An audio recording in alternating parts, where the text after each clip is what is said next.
Hey, I'm Ron from Kolleno, and in this video I will show you how to close an accounting period in NetSuite. So the first thing I will do is that I will go in Setup, Accounting, and then Manage Accounting Periods.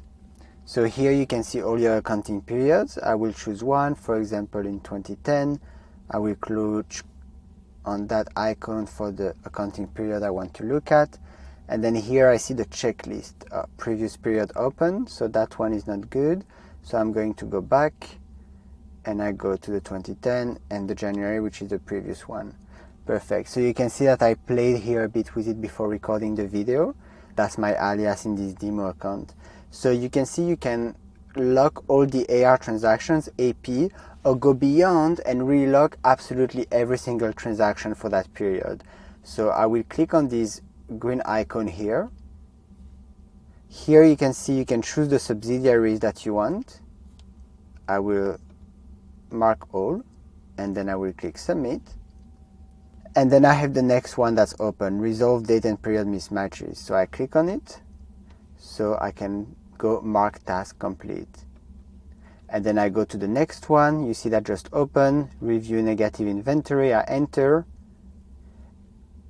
And then you can see this, but you can't click mark task complete. Why you can't click mark task complete is because first you need to click on review negative inventory.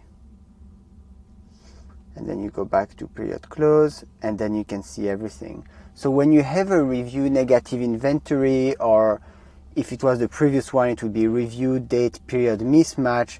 It's a step you encounter during the account closing process, designed to really ensure that all transactions within the period being closed are correctly dated, recorded within that fiscal year that you are closing. So this extra step before you can click on mark task complete is really crucial for maintaining accurate financial records and ensuring compliance with accounting principles. So, don't just click on it and click mark task complete like I do in this demo, but actually check the data that it shows you and ensure that you do it correctly so you don't close an accounting period that you shouldn't. And then you can do mark task as complete, etc. and then you keep going. So that's it. In another video I will show you how to reopen an accounting period. Bye bye.